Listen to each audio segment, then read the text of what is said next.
Yep, here I go again. And we're back to it all as we've been before. Welcome, or if you've already seen my channel before, welcome back. I'm the Philadelphia Whovian. And for this video, well guys, if you've seen my channel before, you know this already.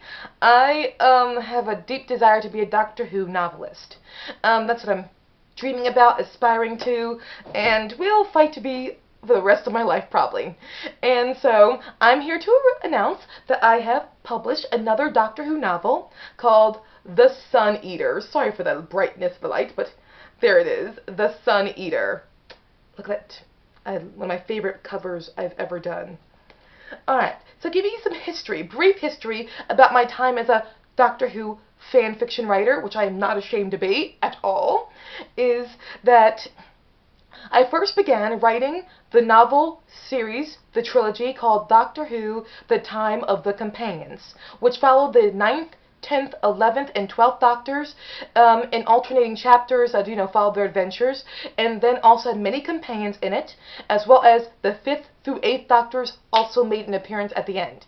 Then my next series was a 12-book series called The Time Splicer, with the 10th Doctor and Martha Jones following them, but this was a multi-Doctor, multi-companion series, where by the time it was done, all 13 Doctors had made appearances, and many companions from Classic Who and a lot of companions from New Who also had adventures in it as well. It just was having 10 and Martha as the chief narrative that got us into introducing all these other Doctors from previous eras as well.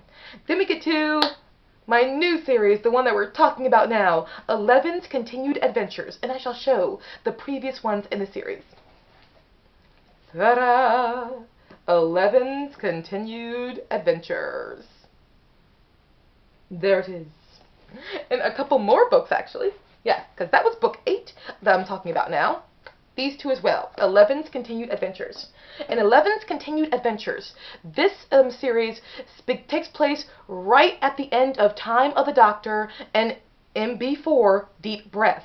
There was a 12-book series that took place between those episodes.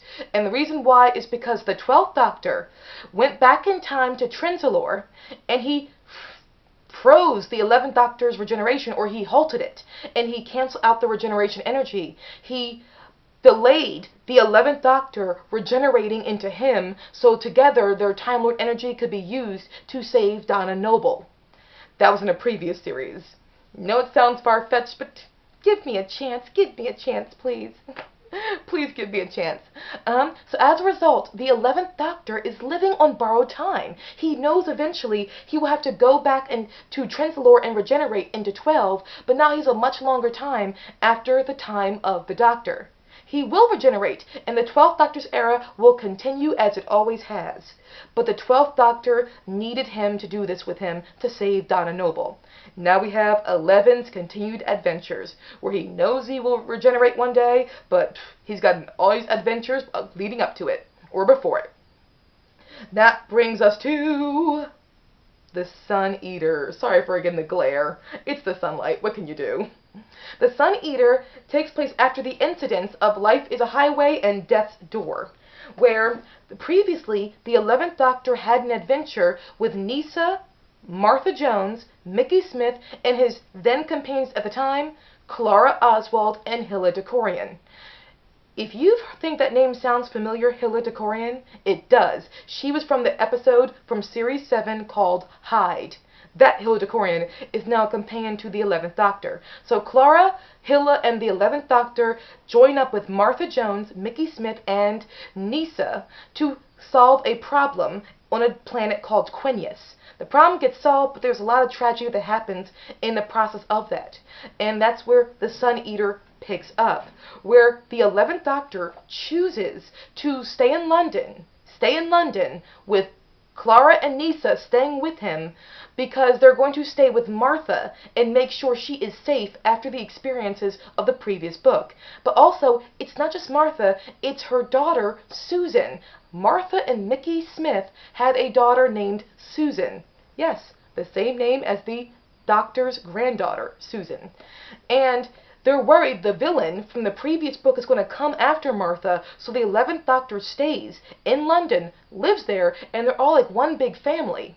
and he helps raise Susan, but also Martha was pregnant at the end of the series with at the end of the previous book with another child, and the doctor stays behind to help her make sure that pregnancy goes well, and he's there when she gives birth. But while this was going on, he literally becomes a second father to Susan, and they have a very great bond. Then he leaves with Hilla and Clara, and then they quickly end up on a ship called Terminus.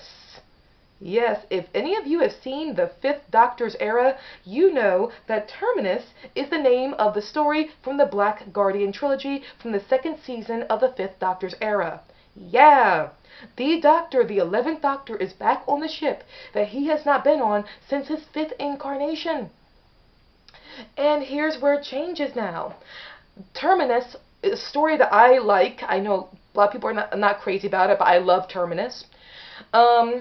It used to be a ship that would transport people who were suffering from leprosy, who were lepers, to Terminus Incorporated, where they would be cured, but not really. That's what it was like last time. Now, the Doctor's there, that's not what it is. It's a ship that's run by prisoners of that particular galaxy, because there was a revolution earlier, and the revolutionaries lost the war, and they were turned into prisoners, and they were forced to work in labor areas. This crew of prisoners were forced to work on Terminus. What is Terminus now? Terminus is a ship that is directly linked to a sun. They have enough ability to keep themselves from sinking into the sun and its gravitational pull. But here's the thing. The sun is dying. Like any star, eventually stars burn out, but this sun is burning out long before anyone expected it to.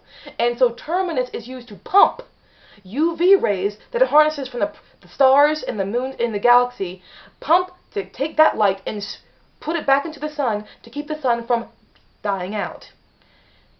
You think that's what the story is about? No, that's just a backdrop to what's really happening. Among those prisoners who are forced to be here on Terminus, this dangerous place where there's a high mortality rate, was Susan. Martha and Mickey's daughter. She is now a grown woman, and she is a prisoner on this ship who is helping to run Terminus. 10 minutes ago, the Doctor saw her as a little girl, and now he sees her as a grown woman on a ship where she's a prisoner in space, the last place he expected or wanted her to be. And he is devastated. He looked at her as being kind of one of his success stories, where she escaped any bad things that could possibly happen. He protected her from all that. And he finds out he didn't. She grew up and became a space traveler and is having just as much of a dangerous life as her mother, Martha Jones, had.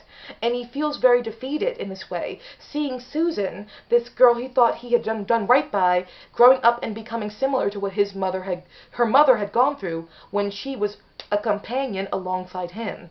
And it's focusing on their relationship and them having to deal with all of that.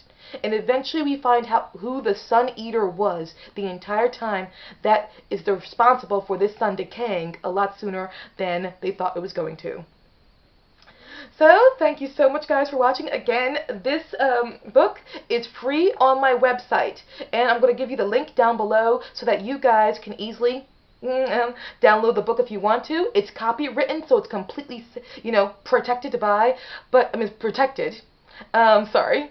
I'm sorry that I can't, mail out any hard copies. I know hard copies are more fun to read, but I've learned the dangers of asking people for their personal information online. I used to be open to, mailing copies, but I was like, wait, that's actually a dangerous thing to do. Whoops! Live and learn.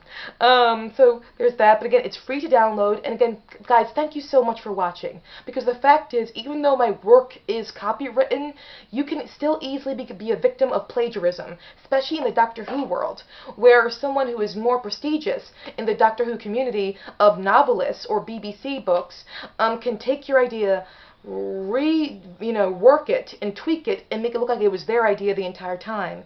And just by watching, you've protected me from being a victim of plagiarism. So thank you so much, guys, for watching, and I'll see you again very soon with my next book release. I really will. Bye, guys.